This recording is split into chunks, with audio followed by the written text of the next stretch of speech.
Shabbat Shalom, mujeres de oración. En este día pues vamos a estar estudiando la carta de Efesios. Ya estudiamos la primera parte hasta el verso 21 y el día de hoy nos respecta a lo que tiene que ver con en sí los deberes del matrimonio, ¿no? El rol del hombre y de la mujer. Y para este caso pues tenemos como invitado a nuestro hermano Lincoln que nos va a estar ayudando con esta charla acerca de Efesios 5 versos finales. Bueno, muy buenos días con todas las mujeres de oración de esta comunidad.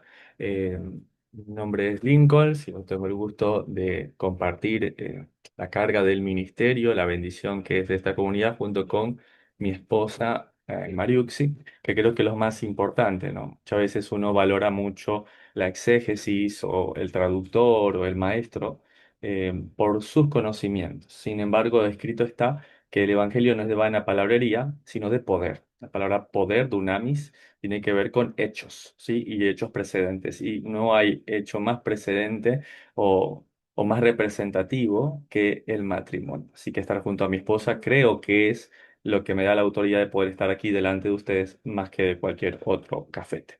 El día de hoy vamos a estar viendo acerca de Efesios. Yo le he nombrado carta a la unidad del matrimonio, ¿sí? Ya que es justamente la idea del apóstol Pablo, que han venido ustedes estudiando sobre lo que pasó en Éfeso. Ustedes saben muy bien que esta es una carta que está llamando a la unidad luego de la situación que Pablo pasó, y lo vimos justamente en Hechos capítulo 19 en adelante, de cómo estando él en Éfeso, pues hablaba en contra de la idolatría, en contra de un sistema que tenía como foco a una diosa, ¿no? La famosa diosa Diana de Éfeso. Y bueno, es algo que ustedes han estado desarrollando. Diana, también llamada Artemisa, es la diosa más célebre de Asia Menor. De hecho, eso lo dice el Evangelio. Dice, y en toda Asia se levantaba culto a esta estatua, a esta arquetipo de mujer, ¿no?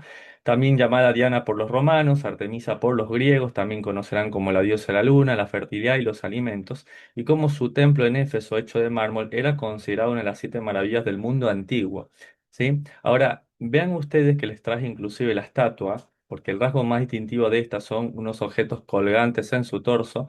Mucho se hablaba sobre si eran pechos, mucho se hablaba si eran frutas. Finalmente se ha dicho que son, imagínense ustedes, testículos de toros, ¿sí? Un elemento importante en los sacrificios ofrecidos a Artemisa o a Diana en Éfeso. Eso representaba pues que la masculinidad se rendía delante de esta diosa, la cual inclusive vean cómo tiene adornado animales como leones, toros, grifos, que son mitad águila y mitad león, y dentro de muchos de todos los lienzos y todas las esculturas que se hacen a ella, hablan de esta superioridad que pone por encima del varón. Ahora, es algo interesante porque hablar de un artemista o de una dianista es hablar de un feminista, ¿sí? O de una feminista, de alguien que pues va en contra de ese orden que el día de hoy vamos a estudiarlo en la palabra de Dios y que hay que separar con cuidado entre un artemista, un dianista, de un feminista y también de un machista. Así que para poder entender de qué hablaba Pablo y cómo Pablo justamente envía esta carta luego de esta revolución que pasó en Éfeso, pues es importante que podamos entender de qué viene hablando Pablo. Y para eso les invito a que volvamos a Efesios 5, pero vamos a ir desde el verso 17. Vean ustedes, de ahí empieza la idea del apóstol Pablo, donde dice, por tanto, no seáis insensatos. Entonces vean que empieza como a una manera de proverbios, cuando nos empezaba a dar el bien y el mal, lo blanco y lo negro, ¿sí? Lo alto y lo bajo. Acá dice, no seáis insensatos, sino entendidos en cuál sea la voluntad del Señor. Entonces vemos una diferencia. Un insensato es alguien que no tiene la voluntad de Dios. Y para que sea más entendible, un gran pedagogo como lo es Pablo, sigue diciendo, no os embriaguéis con vino en el cual hay disolución, antes bien sed llenos del Espíritu Santo. Entonces, no vamos a estar representando al vino como si tomar vino fuera la literalidad, porque la contraparte habla de llenos del Espíritu Santo, y no es algo que se bebe el Espíritu Santo, es algo que se vive. Entonces, de la misma manera, con ese pensamiento, tenemos que entender que el vino tiene que ver con la doctrina. Así como hay doctrina del Espíritu, así como hay doctrina en la Torá, también hay doctrina en el mundo. Entonces, Éfeso está teniendo esta doctrina progresista ¿sí? Donde estamos viendo sacerdotisas, donde vemos el rol por encima del varón, ¿sí? Perpetuándole a él a una actitud sumisa por debajo. Entonces vamos a ver, porque esta es una carta que llama a la unidad, llama al orden, y nos dice antes bien ser llenos del Espíritu. Entonces, el día de hoy vamos a complementar lo que vinieron estudiando. ¿Qué es ser llenos del Espíritu? Aquí lo dice hablando entre vosotros con salmos, con himnos y cánticos espirituales, cantando y alabando al Señor con vuestros corazones, dando siempre gracias por todo al Dios y Padre de nuestro Señor Jesucristo. Amén. Ahora, no ha terminado. Que luego la persona que determina la Biblia haga una diferencia de secciones, no quiere decir que esa es la idea de Pablo. Pablo viene contando una idea. ¿Qué es ser lleno del Espíritu? Hablar con salmos, con himnos, cantar, alabando, dando gracias a Dios, pero también ser lleno del Espíritu es, verso 21, someteos unos a otros. Entonces, no es diferente, viene con el tema de ser lleno del Espíritu y empieza a hablar de sujeción, de estar sometidos unos a otros. Eso es un fruto, no sé si lo habían visto de esa manera. Ah, hermano Lincoln, yo venía diferenciando la sección. Pensé, por eso lo llamaron usted, porque usted tiene que hablar del 21 para adelante. No, la idea viene del 17. Esto es un fruto del Espíritu Santo. O sea, podernos someter a los unos a los otros es algo que el hombre carnal, el hombre del mundo, no lo va a hacer. Si quieres definir, y hablando del tema del matrimonio para mujeres, quieres definir a alguien que está lleno del Espíritu, es alguien que puede someterse, que continuamente se somete a las autoridades, se ha sometido a su padre y a su madre, se ha sometido a su trabajo, se ha sometido, porque esto lo pueden ver inclusive hermanas que estén por casarse, hermanas que por haber razón están divorciadas y vayan a comprometerse nuevamente. Un hombre que está lleno del Espíritu es un hombre que habla, que canta, que da gracia y que se somete el uno al otro. Ahora, hablando de este tema, que ha sido tan distorsionado, ¿qué quiere decir, enfocándome en las mujeres y en los varones, en el matrimonio, someteos los unos a los otros? La palabra someteos viene del griego hupotazo. De hecho, una palabra que cuando nosotros la usamos en el griego como tal, no tiene que ver con un imperativo, no es que es una orden como tal, sino que tiene que ver con lo que nosotros conocemos como una nómina de sugerencias, por eso hipotazomen, más o menos. Hipo, de hecho, viene de la palabra algo bajo. En medicina nosotros decimos hipotermia, por ejemplo, ¿sí? Está bajo. Entonces, la palabra que está ahí, hipo, está bajo. ¿Y qué sería tazo? Vean ustedes que tazo viene de la palabra del griego el Strong 5021 y ahí se los puse algunos. Asignar, disponer, dedicar. A mí me encanta eso. Entonces, ¿qué es estar sometidos los unos a los otros? Sometidos bajo el cuidado, bajo la dedicación de, en este caso, estamos hablando del matrimonio. Si nos sometemos los unos a los otros, ¿de qué manera? Pues estoy bajo ese cuidado, estoy bajo esa dedicación. Sí, pero se ha entendido tan mal esto que, bueno, someter para mí significa que puedo tolerar cualquier cosa. Y no lo es, porque aquí lo dice, someteos unos a otros en el temor de Dios. ¿Sí? Entonces, por mucho tiempo se ha entendido, bueno, es que en el temor de Dios, ¿cómo hago? O sea, le tengo miedo a Dios como una mujer, entonces como soy mujer y le temo a Dios, más bien que me cuadre delante de mi esposo sin importar nada, porque le temo a Dios. Pero no es así. Miren ustedes por qué es importante no solamente entender idiomas, sino entender contextos. Cuando yo veo temor en griego, la palabra es phobos, donde viene la palabra fobia, de hecho. ¿Sí? Dice alarma, susto, pero también tiene una connotación de respeto respetuoso. Y uno no lo entiende en nuestro pensamiento latinizado de donde también obviamente vienen lenguas como el griego. ¿Por qué? Porque no es que yo le tengo miedo a mi esposo, temor, ¿no? Esta palabra es lo más parecido de las palabras que existen en hebreo. En hebreo nunca se piensa en phobos cuando pienso en Dios. La palabra es yará. De hecho, es el verbo que nosotros usamos es yirat.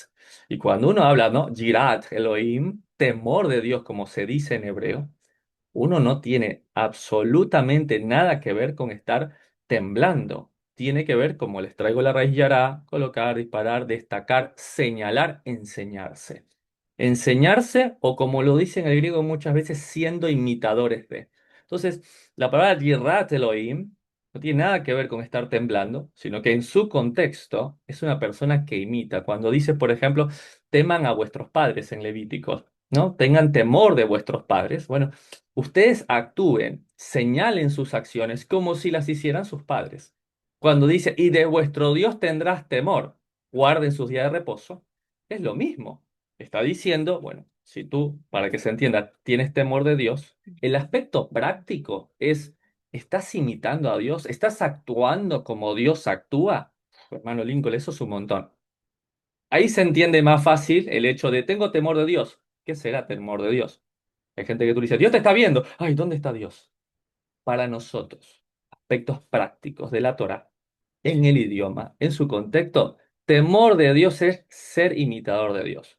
Yo le tengo temor a Dios. ¿Cómo actúo? Como Dios actuaría. ¿Cómo actúo? Como soy imitador de Cristo, actúo como Cristo. Eso es tener temor de Dios. ¿Se entiende? Entonces, ¿yo me puedo someter a mi pareja? Sí. Esa persona, esa pareja, actúa como Dios actúa. No es que yo menciono en la iglesia, somete a tu marido, pero mi marido no tiene temor de Dios, no actúa como Dios actúa. Y esto en todos los aspectos. A mí se me refutó mucho cuando yo saliendo del catolicismo se me decía que yo no tenía temor de mi padre, que yo tenía que obedecer a mi padre en todo, en el temor de Dios, dice también la carta a los Gálatas. Entonces, claro, yo puedo estar sometido a mi esposo, a mi esposa, pero cuando es un Gerard Elohim, cuando es un hombre o es una mujer que dentro de lo que cabe, dentro de su esfuerzo, pues él quiere imitar a Cristo, que él anhela imitar a Dios, pero no voy a estar sometiéndome a alguien que está llevándome en contra de la palabra, para que vayamos rompiendo paradigmas. Esta es una carta para la unidad. Y me gustaría contestar una pregunta que a veces nos hacemos con respecto a qué pasa cuando no estamos con un matrimonio, ¿sí? Que a quién va dedicada esta conferencia. Y eso vamos a empezar partiendo aguas. 1 Corintios 7, 13 a 15 va a responder una pregunta que nos hacemos todos. Dice, y si una creyente tiene un esposo que no es creyente, y yo me pregunto, ¿cómo es posible? Sé que a mí no me entra en la cabeza que una creyente tenga un esposo que no es creyente. Es que no, eso no puede ser. ¿Sí? Entonces ahí me doy cuenta que no ha sido una creyente de cuna. Una mujer que cree en el Señor, que es creyente, que confiesa al Señor, jamás se casaría con un no creyente. Es que tiene todo, pero no cree en Dios, no cree en Cristo. Es que no tiene nada.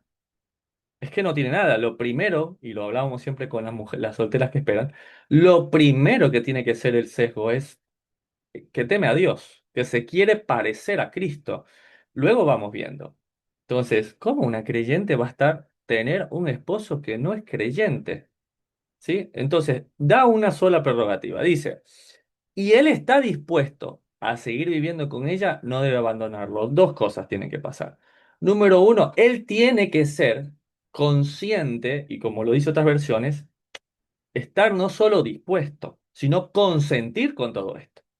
Entonces, algunas están viviendo el evangelio, y algunos matrimonios viven el evangelio como a escondidas. ¿Sí? Entonces, no, el otro tampoco puede ser engañado. El otro tampoco puede estar a medias. La familia tiene que estar de acuerdo. Pueden estar de acuerdo en no estar de acuerdo, puede pasar. ¿Qué quiere decir eso? Mira, esto es lo que yo he entendido, esta es mi fe, yo quiero vivirla. Bueno, el otro puede decir, no estoy de acuerdo, ¿sí? Pero sabes que te amo, has sido mi esposa por 10, 20 años, ya viéndome el ejemplo de alguien que estando casado conoció a alguien y sabes que no comparto en nada, pero bueno, tú quieres reunirte, lo consiento, has cambiado tu dieta, lo consiento, le vas a enseñar a nuestros hijos o a nuestra familia esto, lo consiento porque a mí me da igual. Perfecto, eso es un consentimiento unilateral donde esa persona puede crecer en la fe, ¿sí? Donde lo voy a dar inclusive como un ejemplo más adelante, como estos matrimonios donde la mujer recibe la palabra de Dios y puede crecer en la palabra junto con sus hijos, pues aquí lo dice, pues la esposa creyente da santidad a su matrimonio y el esposo creyente da santidad al suyo. Eso va implícito en la segunda cosa que le iba a decir, no debe abandonarlo. O sea que el divorcio es una causa totalmente legal delante de la palabra de Dios cuando una persona está casada con un no creyente, no consiente. Esa persona está que lucha y no consiente y a mí no me parece. Y ahí hay mucha idolatría en nuestros corazones. ¿Qué será más importante? ¿Mi relación con mi Dios, que es eterna, o con una persona momentánea, que aunque duro que parezca, es el cónyuge? O sea, no puede tener el cónyuge el primer lugar antes que Dios. Entonces, ¿el cónyuge ha consentido vivir con esto o es una pelea constante todos los días? Ahora, ¿él consciente? ¿Permite que sus hijos crezcan en la fe? La verdad que como lo dice acá, de otro modo sus hijos no serían santos, mas ahora lo son. Ahora sus hijos son santos. Estos matrimonios donde la mujer, me voy a enfocar en esto porque estamos en una reunión de mujeres, donde la mujer cree en el Señor, el marido consiente, el marido lo permite y no le pide abandonarle, pues sus hijos son santos. También se puede entender por interpretación contraria, una familia donde la mujer está que le come la cabeza al hombre, el hombre no quiere saber nada, ya está teniendo una doble vida, maltrata a sus hijos, pues sus hijos no son bendecidos, no son santos, son malditos. Entonces veamos la implicancia que tiene el que en el matrimonio el otro podría no estar de acuerdo, pero debe consentir que su esposa y sus hijos desarrollen la fe. Ahora, dice también, y si el esposo o la esposa que no es creyente insiste en irse, dejen que se vaya. ¿Sí? En estos casos, el cónyuge creyente ya no está ligado al otro porque Dios le ha llamado a ustedes a vivir en paz, no a sobrevivir. Entonces, la palabra de Dios es bastante clara. ¿Sí? Es vivir la fe como una instancia de crecimiento. ¿Sí? Ahora, si vivir con una persona no me permite crecer en la palabra de Dios, porque esa persona no ha consentido, pues entonces ¿de qué estamos hablando? Entonces, ese es un llamado que Dios nos hace a vivir en qué? En la unidad. Y lo sigue explicando justamente. Efesios 5, verso 22. Las casadas estén sujetas. Y les empecé a colocar lo que me sale en unos diccionarios de sinónimos, que ya aprendimos nosotros que el diccionario podrá decir lo que quiera, el griego podrá decir otras cosas, pero es el contexto lo que nos hace entender las palabras de lo que un escritor hebreo estaba pensando y buscó palabras en griego. Vean ustedes cómo las casadas estén sujetas puede significar en español. Y me parece que se vive así, entorpecidas. ¿Cuántas mujeres viven entorpecidas por el esposo que tiene al lado? Viven atadas, paralizadas, encadenadas, constriñidas, dice, domadas. O sea, tú buscas un sinónimo de la palabra estén sujeta y eso, que no significa lo que significa, porque ya lo estudiamos, es bajo el cuidado y la dedicación de su esposo, es la realidad de muchísimas mujeres. Lo que extraña es que eso esté pasando dentro de la congregación del Señor. Porque a veces me pasa, y mucho, cuando escuchamos problemas con mi esposa, en la consejería o cosas que nos llegan de mensaje, hermano Lincoln, hermana Mariuxi, ayúdennos. Es que mi esposo, y ya me ponen a mí en una situación terrible, cuando yo pregunto, ay, ¿tu esposo quiere? Es que no, mi esposo no quiere escuchar. Es que mi esposo no quiere saber nada del Evangelio. ¿Y yo quién soy juez para juzgar a un criado ajeno? Que es un hombre del mundo. El hombre del mundo está plagado, viciado, solo vive para sí. Entonces, cuando nosotros como pareja con mi esposa en la comunidad podemos ayudar, bendecir, como quieran comentarle, una pareja que quiere ser escuchada, una pareja que quiere trabajar, pero realmente una pareja en la cual la mujer está entorpecida, atada, paralizada, encadenada, constreñida y domada, o sea, no es un matrimonio donde se ha consentido que el otro está creciendo en la palabra de Dios y quieren que sus hijos crezcan en bendición. Entonces, primera cosa de este tiempo, desarraigar de nosotros esa palabra sujeta. Por eso hay tantas mujeres también del otro lado que les cuesta muchísimo sujetarse a su esposo. Claro, porque para ella sujetar es, no, yo lo vi con mi mamá, lo viví con mi familia, con mi tía, y entonces tenés tan distorsionado lo que es el concepto de la sujeción, que es un mandamiento. No solo eso, es un fruto del Espíritu Santo. Dice aquí, hablar, cantar, dar gracias a Dios en todo, y también estar sujeta. Claro, yo no estoy sujeto, no estoy bajo el cuidado de la dedicación, que también es un acto de orden en la palabra de Dios. Porque se me ha dañado el concepto y porque muchas veces como el hombre con el que está no es un hombre en la palabra, no está preocupado porque ella entienda que está bajo el cuidado y la dedicación de sus propios maridos como al Señor. Y eso no significa que haya un matrimonio perfecto cuando uno inicia. Cuando uno inicia no tiene uno, ni dos, tiene 10.000 problemas. Ya bien dice estudios de una universidad en Estados Unidos que más del 80% de lo que somos es heredado. Sí, los primeros 5 o 10 años de matrimonio seguramente estemos peleando ni con mi cónyuge. Estaré peleando contra lo que heredé de mi papá, de mi mamá, lo que aprendí en mi hogar. Y ahí va ese proceso de construcción en la palabra del Señor. Y entendiendo que mi esposo no tiene por qué haber sido mi padre, que mi esposo no tiene por qué haber sido ese tío o ese hermano que me maltrató. Y muchas veces nosotros como varones tenemos un camino durísimo, durísimo, porque de esto no se habla antes de comprometerse. Y resulta que a veces la mujer anda buscando en su esposo un padre y uno no es el papá de nadie. Para eso tiene un papá, que arregle su problema con su papá. Y a veces quiere que nosotros realmente seamos ese buen hermano mayor. Y yo no soy su hermano mayor. Yo soy su esposo. Y después quiere que nosotros seamos y seamos, no. El orden es estar bajo el cuidado, bajo la dedicación, dice, de sus propios maridos. Lo que sí es verdad es que muchas veces nosotros como esposos tenemos una gran bendición de ayudar a purificar un tema que vamos a hablar más adelante a nuestra pareja, que tiene un problema con su padre. Bueno, y que voy en contra de todo, a que aprenda, a que sane, a que restaure la relación con su papá, con su mamá, con sus hermanos, con sus amigos, con ella misma. Eso también es una bendición porque debe estar bajo el cuidado y la dedicación. Y eso es diferente, hermano Lincoln, de pensar estar sujeta que no puede ni hablar y está en la casa y no tiene sueños ni pensamientos. No, eso es estar bajo el cuidado, bajo la dedicación de su esposo. Y algo importante, mujeres, cuidado con recibir cualquier tipo de cuidado de alguien que no sea su esposo. Escúchame bien lo que les voy a decir. Es preferible que usted le exija a su propio esposo que le dé cuidado y dedicación que ande recibiendo de cualquier otra persona. Ya eso no es matrimonio. Es que no, es que mi esposo no es así. Mi esposo, pero esto no debería ni nombrarse entre los creyentes, ¿no? Pero mi compañero del trabajo sí es atento. O el colega, él sí es así.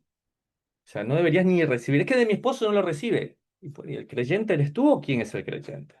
¿Sí? Entonces, si yo soy el creyente y no lo recibo de mi esposa, pues no lo recibo de nadie. En todo caso, tengo que hablar con mi esposa, con mi cónyuge y decirle, yo esto es lo que me hace bien. Yo esto lo necesito. Capaz que el cónyuge no le importa, ¿sí?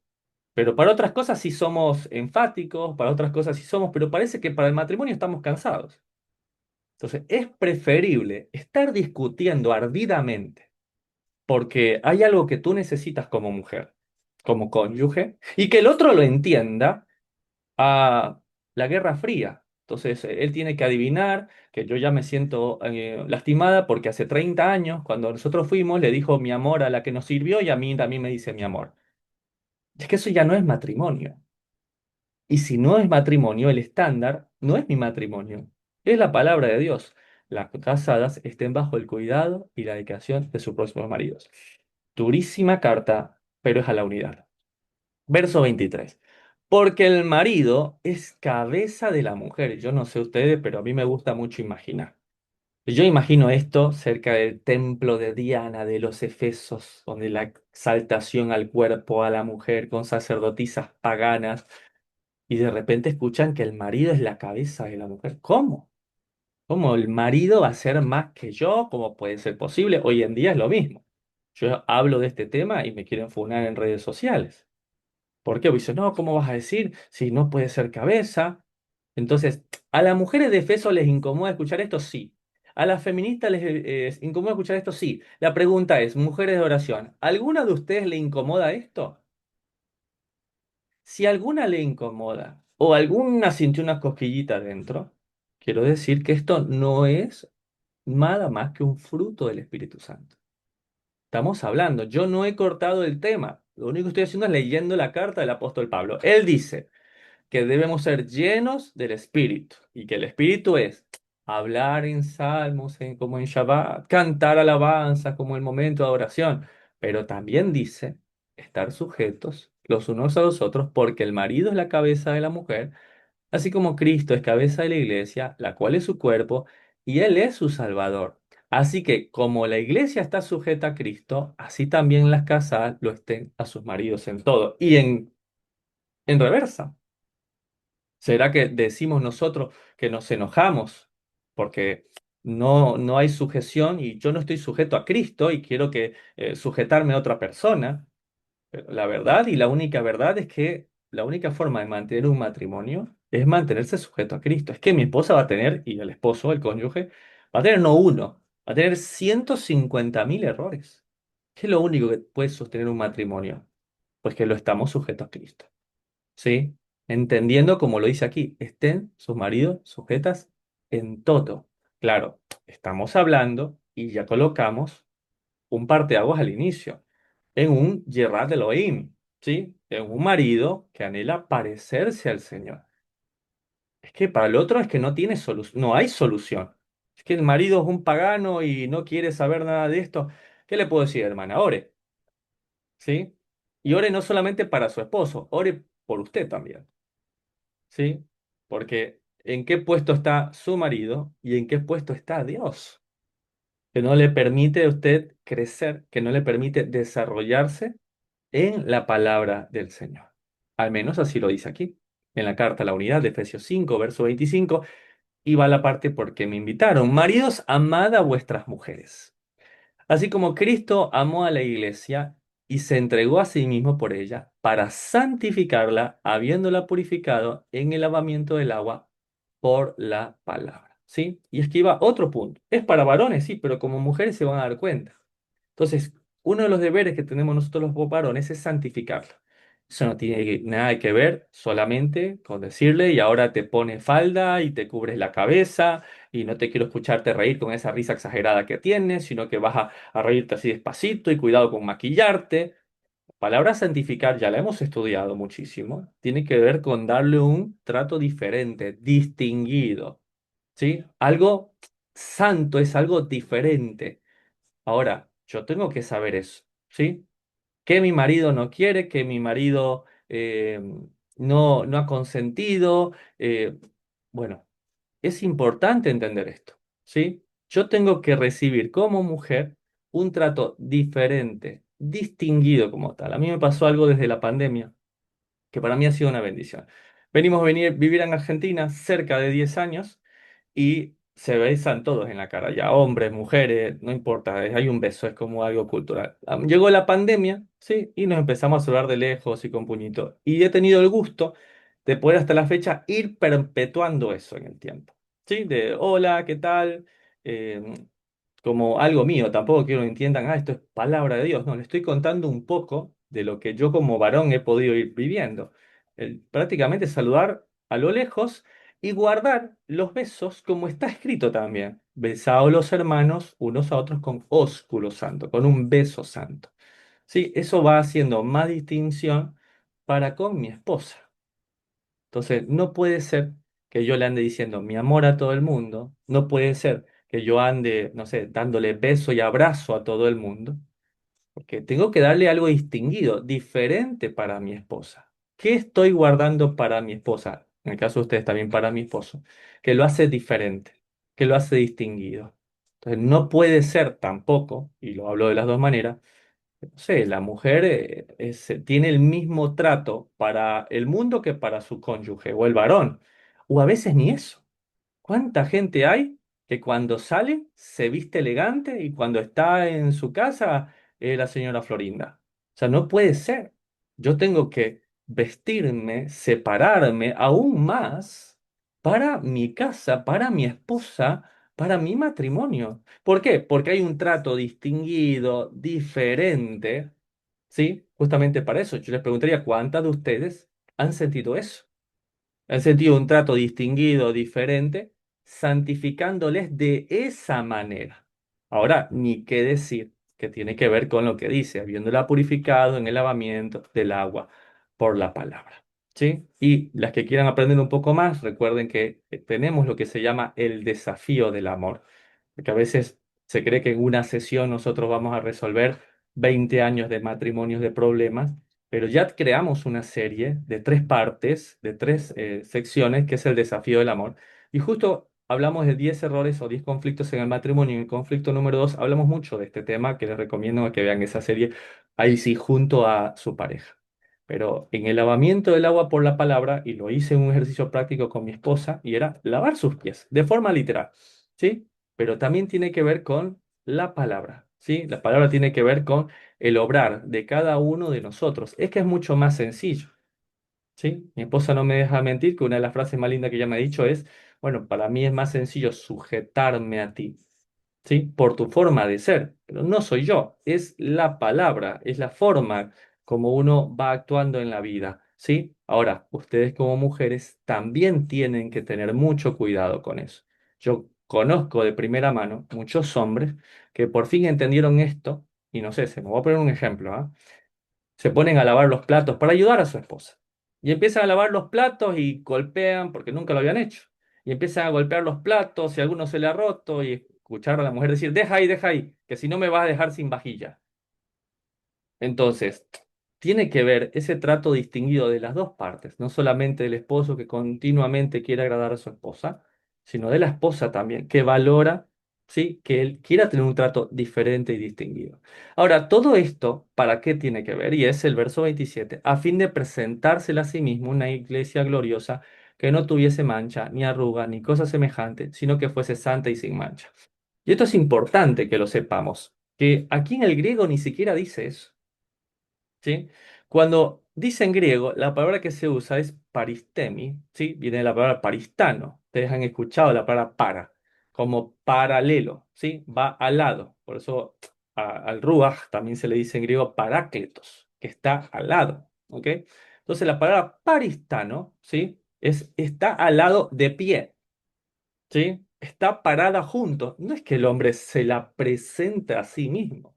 Yo me pregunto habrá estado pensando el traductor cuando coloca esta palabra. Porque literalmente lo que dice ahí, y se los traje en el Strong, vean lo que dice. Estar junto, a fin de que esté junto. ¿Qué quiere decir esté junto? Habla del rol de lo que dice el Evangelio, ser coheredera del reino. ¿Sí? Ser coheredera del reino. Como lo dice también muchas veces el pensamiento talmúdico. La mujer no fue sacado de los pies para que sea más que de la cabeza para que sea más que el hombre, no fue sacado de los pies para ser pisoteada, fue sacada de aquí, de su costado, junto a su corazón, ¿sí? Para ser compañera, para ser coheredera del reino.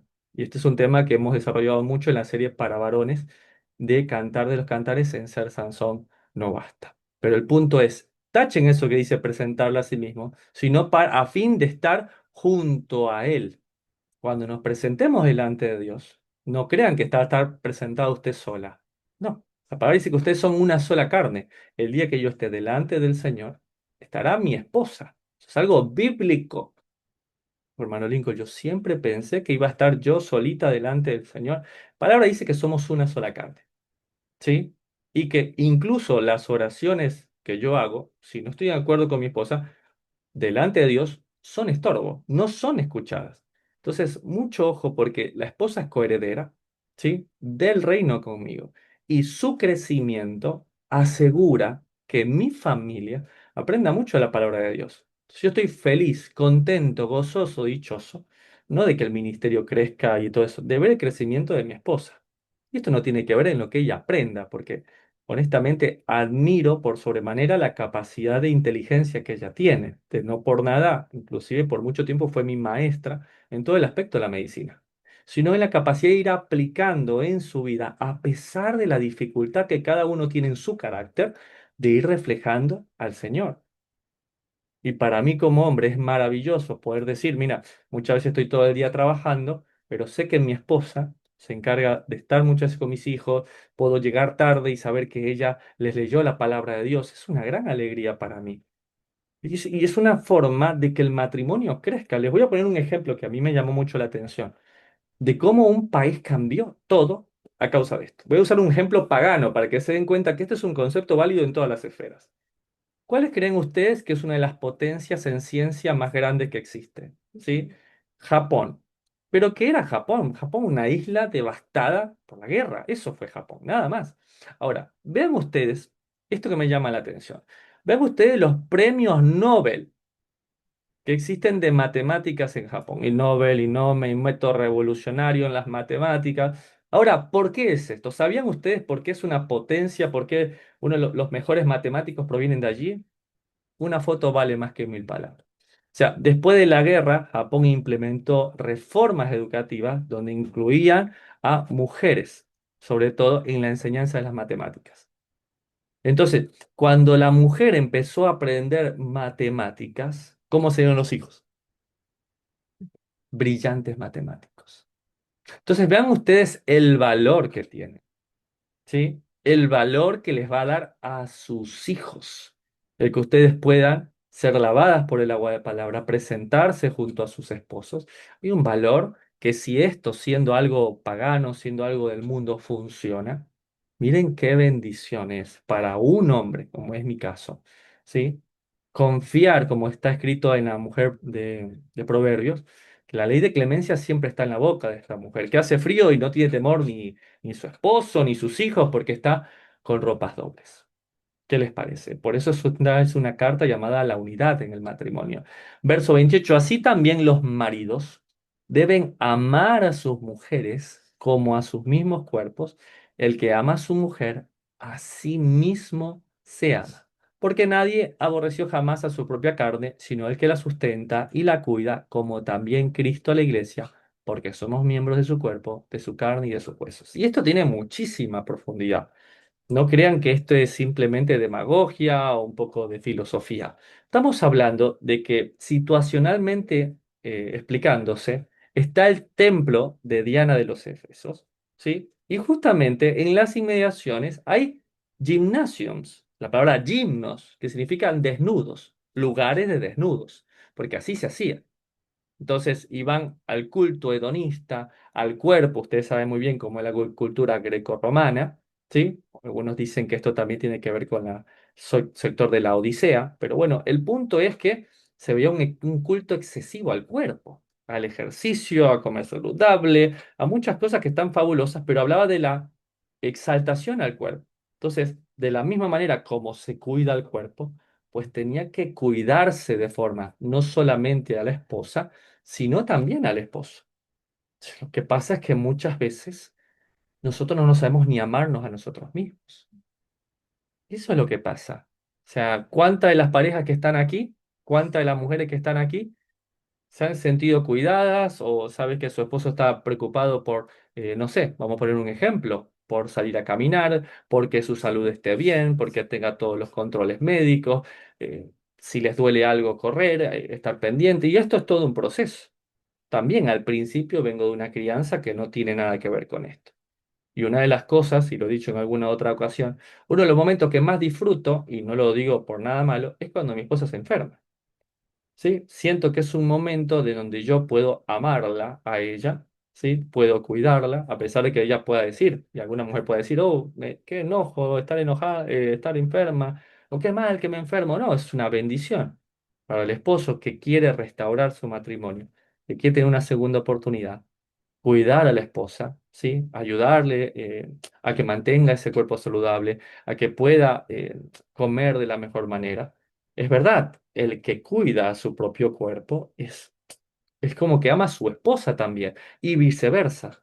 Entonces, vean ustedes cómo esta carta nos lleva mucho más, entendiendo el contexto de quien la escribe, a gente que decía mi cuerpo lo es todo, como de la mejor manera, hago ejercicio, bueno, esa misma dedicación que yo le doy a mi cuerpo, tengo que dársela a mi cónyuge. Lo que pasa es que no tengo ni una cosa ni la otra. ¿Cuántos matrimonios hay donde no están de acuerdo ni en eso? Conocido historias y muchas, donde él ya se está arreglando, ya está yendo al gimnasio y le queda bien la camisa, y luego empieza a bajar de peso y se lo nota más fornido, y claro, la mujer está con los hijos y corriendo en la casa, entonces él llega y la encuentra desarreglada, y bueno, tiene una compañera en el gimnasio que sí toma proteínas y hace ejercicio con él todo el día, y entonces termina tras eso siendo infiel con esa mujer. Entonces, no puede ser. Es que es incompatible. Donde tú veas una pareja donde uno se está arreglando, donde uno está mejorando su alimentación y el otro no. Eso no es compatible, ¿sí? O sea, antes de cuidarme yo mismo, tendría que estar preocupado por cuidar a la otra persona. Entonces tienes un marido que está cuidando su propio cuerpo y está haciendo de todo, y tú estás abandonada, pues ese es el momento de hablarlo, ¿sí? Es momento justamente de dejar las cosas claras. Así como cuida el cuerpo, tendría que estar cuidando a la que también es su cuerpo y es su carne, que es su esposa. Efesios 5, un llamado a la unidad en el matrimonio, en el verso 31. Por esto dejará el hombre a su padre y a su madre y se unirá, y esta palabra tiene que ver con pegarse a su mujer, y los dos serán ni una ni dos, ni tres, ni cuatro, ni cinco, una sola carne. Me gusta mucho porque esta palabra en griego se podría llegar para una sola carne. Eso a mí me gustó mucho ahora que lo leía, porque eso afirma una vez más el concepto que está atiborrado en la palabra de Dios y que les he enfatizado una y mil veces. Es la monogamia. Que muchos de nuestros patriarcas se hayan equivocado y que Dios en su infinita misericordia, al igual que nosotros, les haya dado su favor, no quiere decir en ninguna parte que Dios esté mandándonos a tener más de un esposo o más de una esposa para una sola carne, verso 32. Grande es este misterio, mas yo digo respecto de Cristo y la iglesia. Pero es que es tan grande el misterio, quiero que se entienda, es tan grande que abarca todas las esferas. Es tan grande la representación de este misterio, que realmente no habla del esposo, ¿ah? Habla de Cristo y de la iglesia, pero es que es tan grande que abarca hasta el matrimonio, que puede llegar a tocar hasta el matrimonio. Por lo demás, dice, cada uno de vosotros ame también a su mujer como a sí mismo, y la mujer respete a su marido. Entonces, el hombre tiene que aprender muchas veces a amarse a sí mismo. Y ese es un gran problema. Es una de las cosas que hacemos, por ejemplo, cuando conozco varones o trato de estar en consejería con algunos que quieren estarlo, ¿sí? Porque ya hablamos del pagano, del mundano, no tengo nada que hacer yo ahí. Ore por su esposo, que el Señor cambie ese corazón, porque el hombre no puede. Entonces, ame también a su mujer como a sí mismo. Y una de las primeras cosas que hablamos es eso. Ah, estás haciendo ejercicio, te estás cuidando, sí, porque ese tiene que aprender a amarse a sí mismo y va a comprender a la otra. Una de las cosas más lindas y fabulosas que a mí me ha pasado es una enfermedad. Una enfermedad que a mí me dio primero que a mi esposa, que es una afección en el oído. Y para mí fue algo maravilloso lo que me pasó, no solamente porque me recuerda que mi tiempo en la vida, aquí en la vida terrenal, es limitado, sino que me permitió más comprender a mi esposa, ¿sí? Cuando yo me pongo en los pies del otro, pues puedo ayudar, puedo entenderlo, y eso es constante. Cuando yo aprendo a amarme a mí mismo, aprendo a cuidarme a mí mismo, aprendo a cuidar a la otra persona, yo vengo de una crianza muy despreocupada.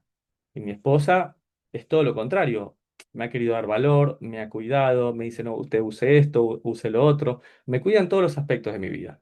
Eso, ¿qué ha provocado? Que yo aprenda a amarme a mí mismo, pero eso inmediatamente me ha hecho entender, wow, si yo estoy bajo el cuidado y la dedicación de mi esposa, pues de la misma manera, mi esposa debe estar bajo el cuidado y la dedicación de mi esposa. Entonces, eso es importante. ¿Cómo le pides a un hombre que te ame a ti si él no sabe amarse a sí mismo? Y la única forma de saber amarnos a nosotros mismos es cuando entendemos que hubo alguien que nos amó primero. Eso es tan importante entender que somos amados o amadas por Dios, porque entendemos que tenemos valor. Y si yo tengo valor, porque soy un hijo de Dios, una hija de Dios, pues eso es lo mismo que yo tengo que representar en mi cónyuge.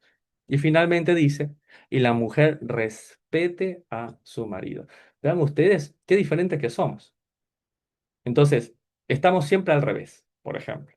Entonces, la mujer quiere amar a su esposo. Ay, que yo lo amo a mi esposo y lo consiento y cuchi, cuchi, cuchi.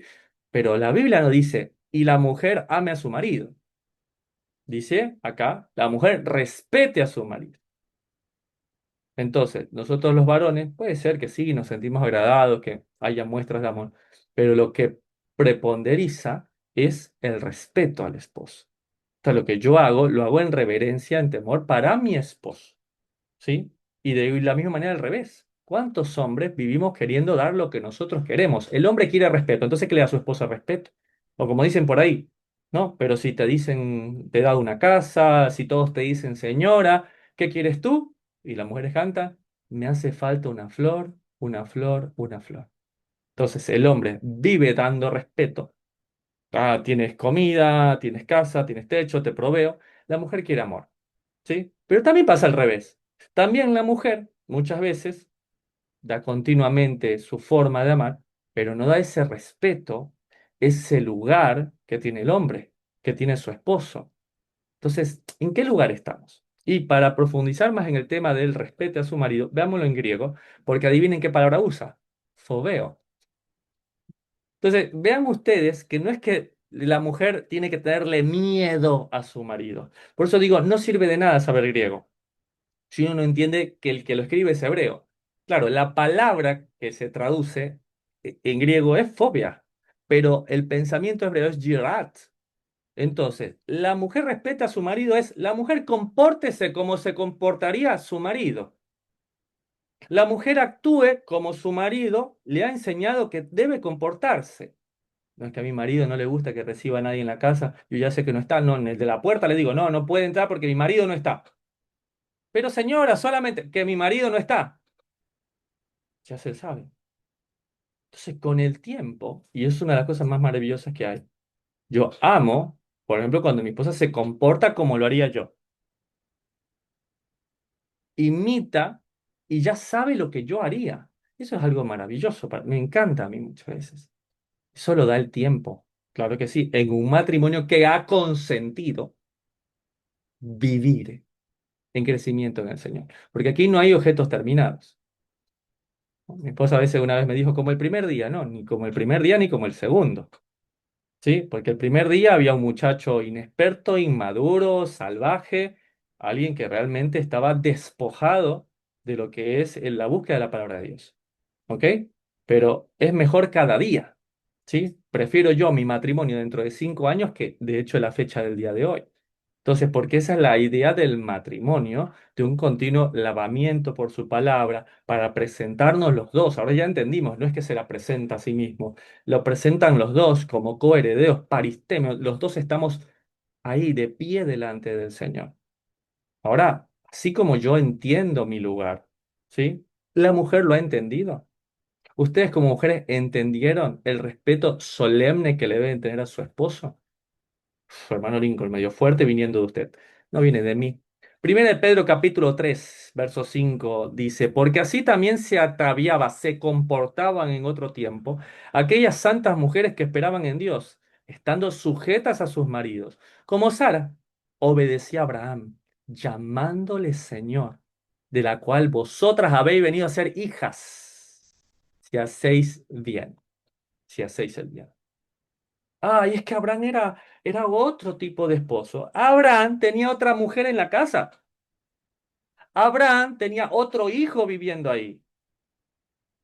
Y cuando algo no le pareció a Sara, Sara no vino, se enojó, agarró un camello y se fue corriendo de ahí. Sara se acercó, habló a su esposo que no veía lo que ella estaba viendo y sus palabras no fueron, y bueno, ya sabía, bien lo dijo mi madre acerca de esto, por fin mostraste tu cara, rata inmunda. No, nunca dijo Sara eso. ¿Qué dijo Sara? El Señor juzgue entre tú y yo. El Señor juzgue entre tú y yo. Ya Dios te dará una visión, ya Dios te dará un sueño. Yo voy a estar sujeta en todo. Estamos hablando de un marido como Abraham, ¿eh? Pero aún con las dificultades que había en su casa, teniendo ella la razón, que el Señor luego lo dice, escucha a tu mujer que tiene la razón. Tú ves a Sara haciendo escándalo, ves a Sara, ahora me voy a dormir al pozo, porque este hombre no entiende. Son hijas de Sara.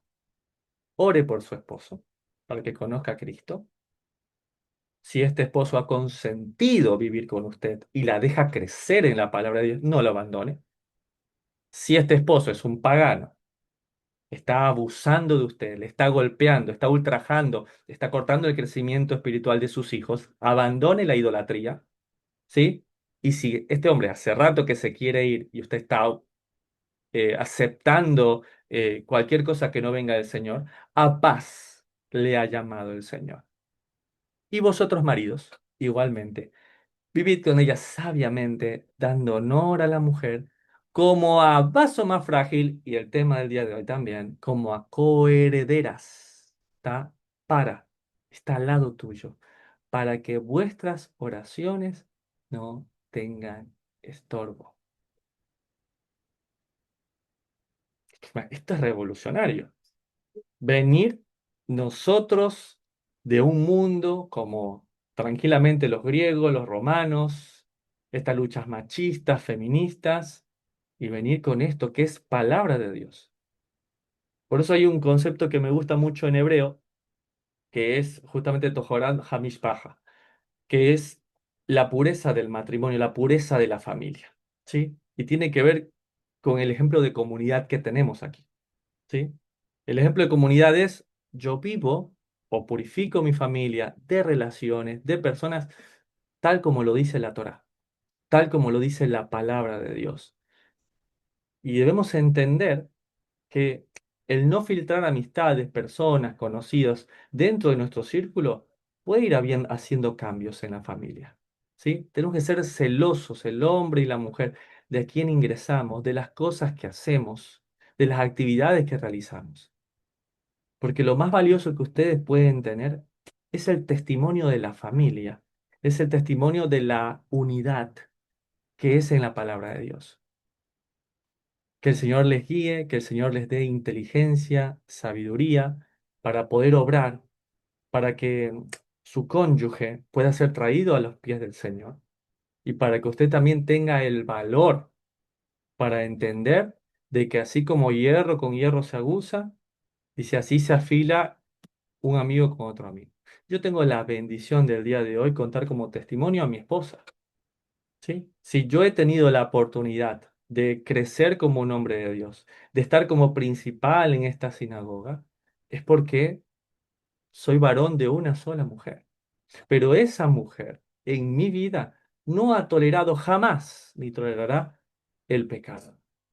Esa mujer en mi vida jamás ha tolerado cosas a medias. Es mi gran escudera, pero también es la persona con la que mayor soy confrontado continuamente. Pero muchos podrían decir acá, es que no le puedo decir nada a al esposo. Su esposo se está perdiendo la oportunidad de crecer a la mejor versión posible que puede existir. Por eso se llama ayuda idónea. Ayuda contraria, que da equilibrio. Entonces, si no estás viviendo ese matrimonio, no sabes lo que te estás perdiendo. La oportunidad de crecer, la oportunidad de ser formado. Yo doy muchas gracias a Dios por la vida de mi esposa, porque sin lugar a dudas es una bendición a mi vida.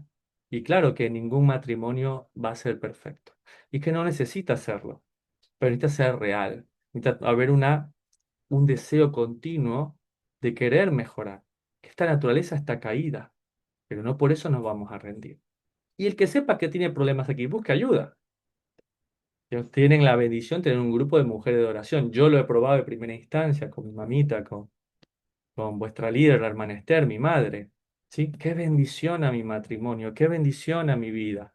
Qué gran alegría que es para mí contar también con mi madre para orar, para saber que tengo el respaldo de alguien que busca de la palabra de Dios. Así que ánimo a seguir adelante y que el Señor sea quien les guíe en cada paso. Hasta acá llega la grabación del día de la fecha.